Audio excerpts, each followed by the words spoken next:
again, and welcome to the program. I am Soren. Questions keep on coming, and that's good.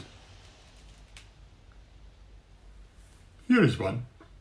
Have you ever spoken to people who claim and demonstrate that they can converse with people we may consider as invisible, for we cannot see them?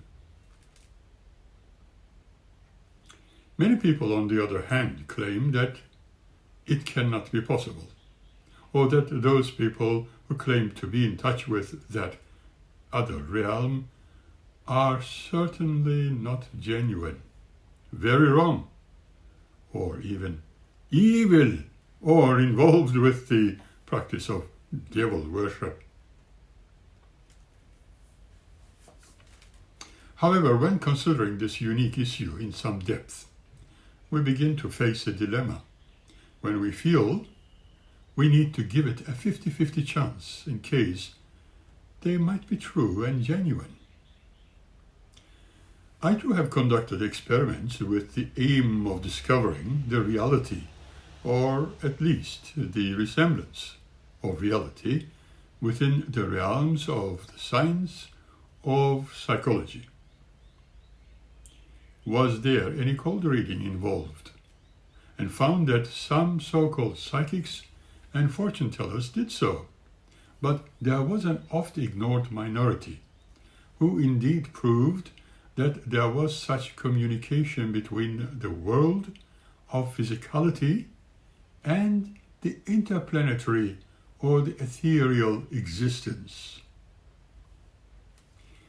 Some were indeed out there to make as much money as they could from people's vulnerability, but although a minority, a small proportion of people I had the pleasure of studying showed more genuine behavior, and some made it into a study and developing the art of receiving impressions from a different dimension, similar to remote sensing. We will come to that subject a little later. However, in scientific observation and open-minded study, we discovered that energy can never be eliminated, but only altered. Human consciousness is the same as it remains individualized, retaining its unique qualities and characteristics, even after they may have discarded their old bodies some time ago. On the other hand, there are people who genuinely believe and vouch that they are in communication with the extraterrestrials in a similar vein. It has been an interesting discovery on my part when I conducted experiments upon my own self. As I have written in the second part of my autobiography, I have tried this experiment, albeit under pressure of some not too wise associations in Cairo, Egypt. They all experienced the arrival of intergalactic friends in their craft physically.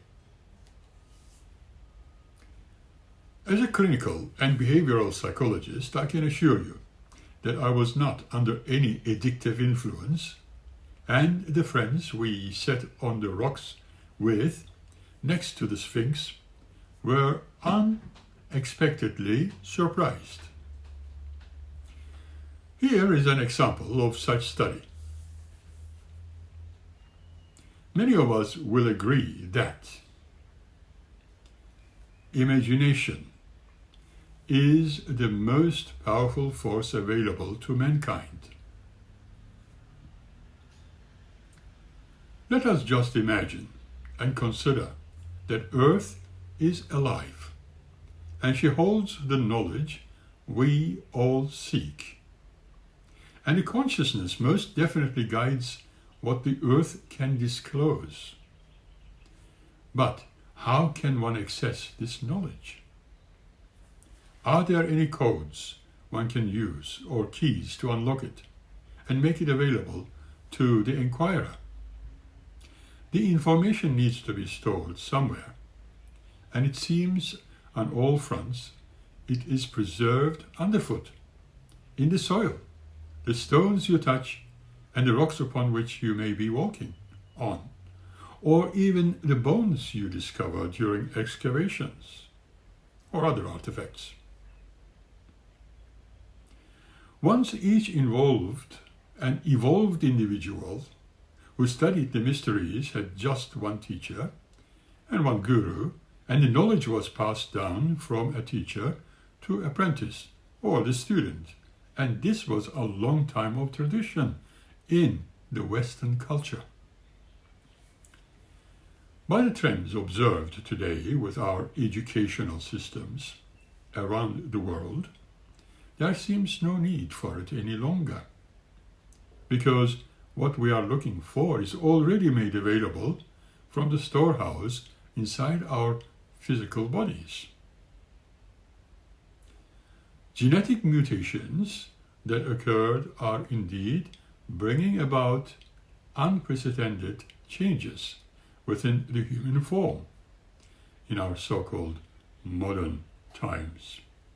And so we all become our own gurus and teachers by the discovery of what is inside us.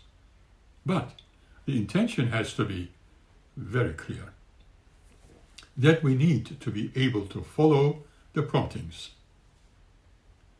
and the information which comes with it in the process.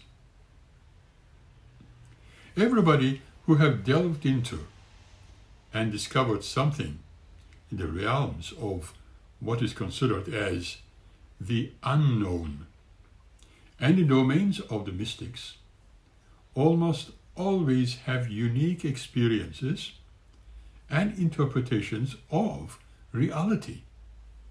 Of course, if somebody originates from Tibet or India, does not necessarily indicate that this person is more holy than the one who comes from Sydney or Berlin.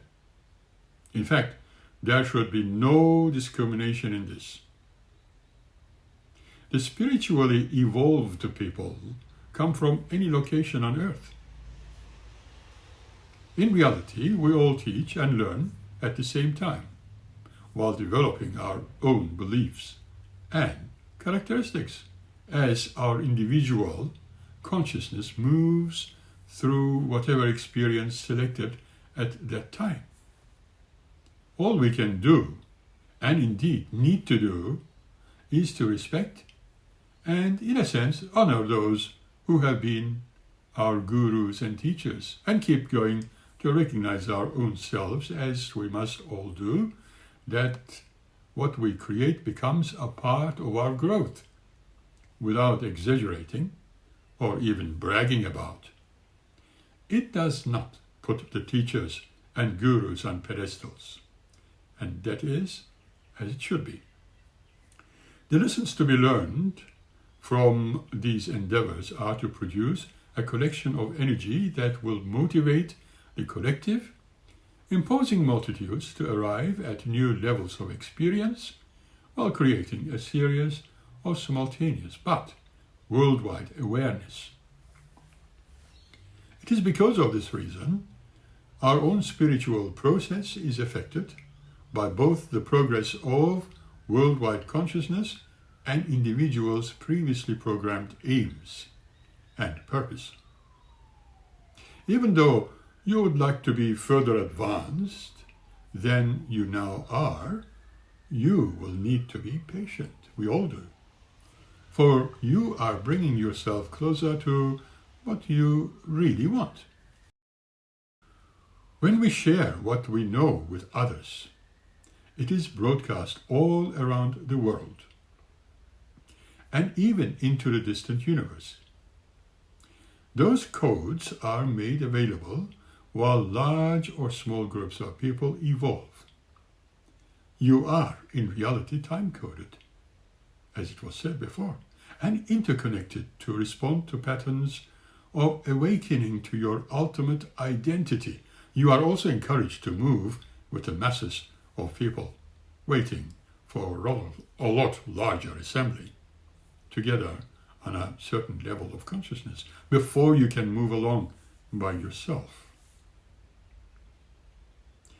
The ancients who lived on this planet long before built libraries of a very different kind than you build today.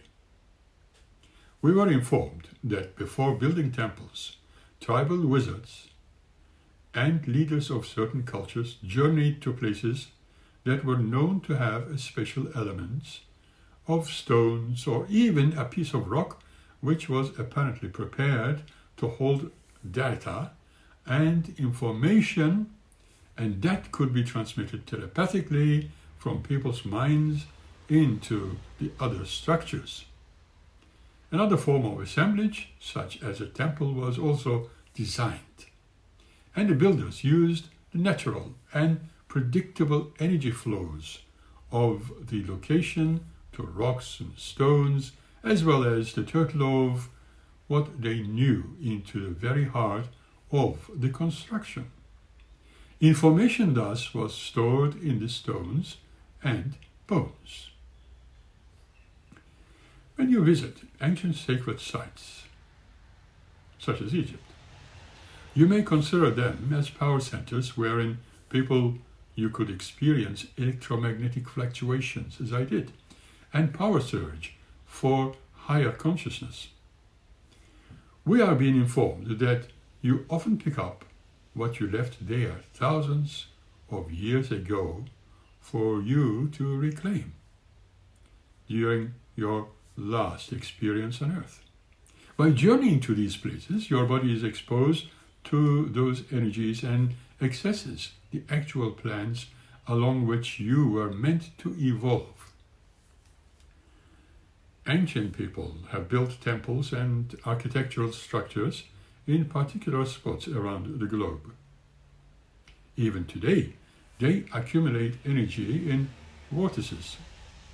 Each of these sites had a specialty used as an interdimensional pathways for various stellar systems, such as Pleiades, Arcturus, Sirius.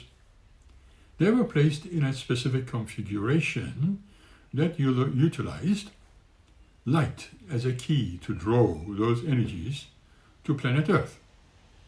An exchange of information was made possible through a human-Earth stellar link-up, as we are told.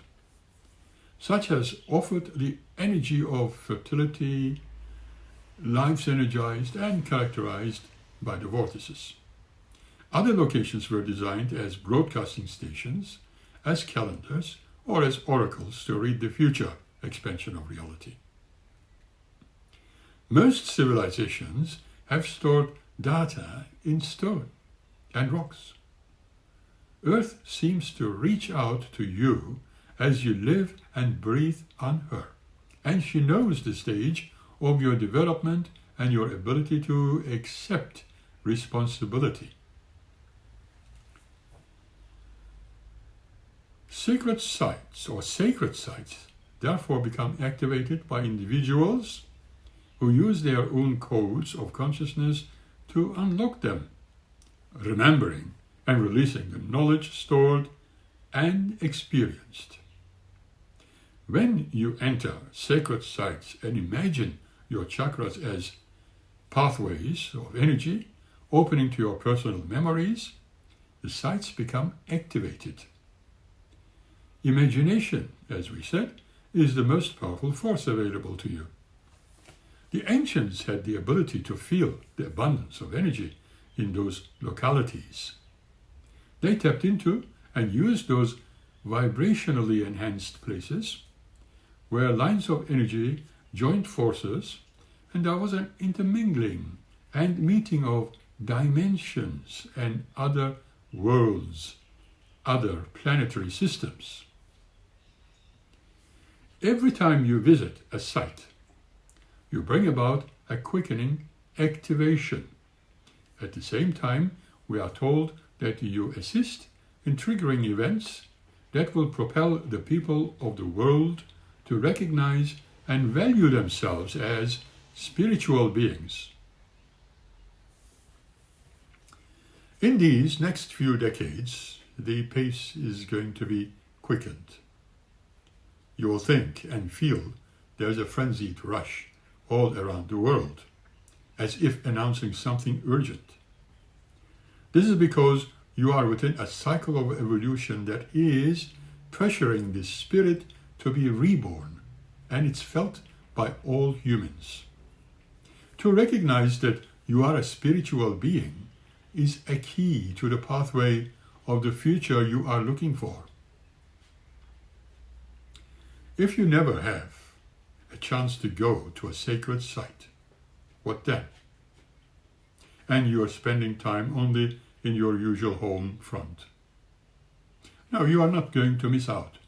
The intent to open your memory banks and to activate collective memory, plus your exposure to the frequency of materials and artifacts from others who have been to those places, are all you need to experience for your own awakening and to all the energies surrounding your world. Photographs and sound recordings may help too. Stories built into the stone structures were tempered and fed with sound. Individuals capable of broadcasting specific frequencies were able to implant these frequencies into the stone structures. Even today, those structures continue to hold the frequencies, not merely in the written forms. There are countless sacred sites still below the surface of Earth, waiting for a dimensional blending to take place upon the land masses, where dwelt numerous ancient civilizations who left remnants of their knowledge. These remnants were buried and covered over quite cleverly, often with great purpose. They will begin to break to the surface during the next several years. Innumerable discoveries will be brought about, more than in any other time period of your recorded human history. Earth is an exceptionally vital place, and she is very likely to reveal her very essence to you as you are able to perceive the codes and redefine yourself. You have a great advantage in this because you are aware that a process of spiritual evaluation is occurring right now as we speak. Known reality is crumbling all around you, and that is disturbing to many. As visitors at sacred sites, you are opening the time locks with secret codes of consciousness and triggering the combined energies that have been holding memories of events until you become able to demonstrate that you are ready to receive them. When you infuse yourselves with energy and work with intention in those sacred sites, you literally send out bolts of great charge around the world. Everyone upon your world have the opportunity to decide where their values lie. That's free will. Unfortunately, very few select are honoring the Earth Mother. Therefore, they will find their greatest challenges manifested before them. You have been given the great gift of being on Earth at this time. It is a gift which you have also given to yourselves. Trust your inner guidance, for it will lead you along the various paths toward self-discovery, revealing the purpose of life and the basic meaning of existence. In these unfolding days, you will find your inner guidance to be a most handy tool you have created by yourselves and for yourselves. Now the advice given is this: use it. benefit from it, and judge no one. You are obviously different, yet there are millions of you all over the planet quietly holding new meaning and comprehension of reality. You are in a world with a belief system that is expiring, just as you are symbolically going through the process of releasing what no longer suits your lives. Reconsider the very essence of what you learn, and how, and why you think the way you do. Challenge yourselves to seek communication and the sharing of knowledge with the earth, for she offers many and untold mysteries and has unique ways of speaking. As you also know, that since the early 1980s, crop circles have become conspicuously abundant in and around the Wiltshire and Salisbury Plain areas of Great Britain, as well as elsewhere, and numerous stone megalithic structures remain intact to this day. Mysterious geometric and, in fact, fractal-based shapes appear, magically perhaps, all of a sudden in the grain fields throughout the English countryside, or even in Australia. They are synchronistically aligned to the sacred sites of, say, Stonehenge, Silbury Hill, all widely recognized as places of heavenly attunement, if you like. The forms of intelligence that make those fractal or geometric shapes do so in a very fun way. However, the geometry involves more than a subject you learn at school. It is, in fact, a form of intelligence you will discover, and that higher intelligence often has a wonderful sense of humor. We are being informed again that the crop circles are made with sound and have a definite purpose, for they silently speak to the mass consciousness. They impulse themselves onto Earth, probably to alter the dimensional possibilities and allow pathways and portals for other energies to enter. These crop circle graphics hold their symbolism and can be likened to encyclopedias full of information, if you like. Your body, too, holds a far greater recognition of the message of the crop circles than your rational mind can currently grasp. The crop circles speak of many things and truly make musical compositions in preparation of Earth's people. They speak of what is coming and of the great choice that you all must make. The choice. The choice of which world you will consider to dwell in. The crop circle symbols are believed to speed up the evolutionary process and evolving your DNA and calling your spirit to awaken. Part of the purpose of the science is to pave the way for the mass consciousness. Finally, to grasp what is inconceivable at the present time. You are not alone. The complexities of the markings will become more pronounced as those circles accelerate your awareness of other life forms. Ancient prophecies speak of signs upon earth and in the sky. There seems to be a plan. Let us remember that there are friends in the sky and beyond, relaying information over and above what you can conceive of now. There are combinations of forces within the crop circles, and you might even see them as geometrical lights dancing around in the air. Those fractal signs create shifts that carry data to you. This will change you to comprehend this new knowledge and to have your feet on the ground and your head on the top all at the same time. Can you hold that imagery? I'll leave that question with you until next time we meet again. And keep smiling. Be happy. Thank you.